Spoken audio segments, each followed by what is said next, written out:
எம்ஜிஆர் அவர்களும் madam Jayalalithaa madam அவங்களும் ஒரே வார்த்தையில சொல்லி இந்த திமுகவை காலி பண்ணாங்கல்ல. நான் கூட யோசிப்பேன் ஏன் இவ்வளவு ஹார்ஷா அவங்கள திட்டுறாங்கன்னு யோசிச்சது உண்டு. இப்பதானே புரியுது. அவங்க ரெண்டு பேரும் சொன்னதை இப்ப நானும் ரிப்பீட் பண்றேன். திமுக ஒரு தீய சக்தி, திமுக ஒரு தீய சக்தி, திமுக ஒரு தீய சக்தி, திமுக ஒரு தீய சக்தி, தீய சக்தி, தீய சக்தி, தீய சக்தி. தூய சக்தி டிவிகேவுக்கும் தீய சக்தி டிஎம்கேவுக்கும் தான் போட்டியே. அதாவது எந்த அரசியல் கட்சி புதுசா ஆரம்பிச்சாலும் சரி, பழசா இருந்தாலும் சரி, எல்லாரும் எங்களுக்கு போட்டின்னு சொல்றது திமுக தான். வேற யாரும் யாருக்கு போட்டின்னு சொல்றதே இல்ல. காரணம் அந்த அளவுக்கு மக்கள் மனதில் நிலைத்து இருக்கக்கூடிய இயக்கம் திராவிட முன்னேற்ற கழகம். ஒரு நேர்மையான ஆட்சி, மக்களுக்கான ஆட்சியை முதலமைச்சர்கள் வழிநடத்தி கொண்டிருக்கிறார். அந்த வகையில் அவங்க திமுகவோட போட்டின்னு சொன்னாதான் தன்னுடைய இருப்பையும் தாங்கள் இருப்பதை மக்களிடத்தில் காட்டிக் கொள்வதையும் அவர்களால் முடியும் என்பதை உணர்ந்து அது போன்ற கருத்துக்களை முன்வைக்கின்றார்கள். எங்களை பொறுத்த வரைக்கும் நாங்க கலெக்டர் இருக்காரு, அரசு நிகழ்ச்சியா இருக்கு, இருந்தாலும் நீங்க கேட்டதுனால நான் சொல்றேன். 2026 சட்டமன்ற தேர்தலை பொறுத்தவரை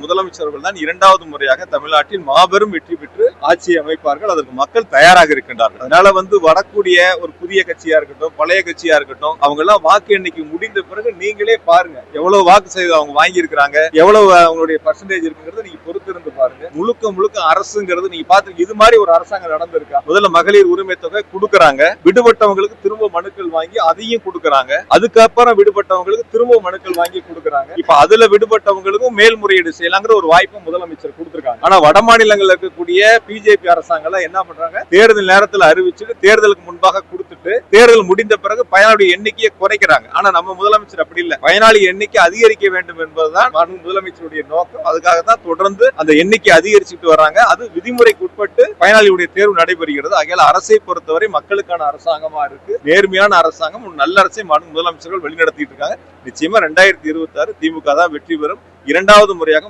முதலமைச்சர் தளபதி அவர்கள் முதலமைச்சராக ஆட்சி பொறுப்பை ஏற்பார்கள். நீ பொறுத்திருந்து பாருங்க, அப்ப சொல்லுங்க என்கிட்ட. சம்பொத்து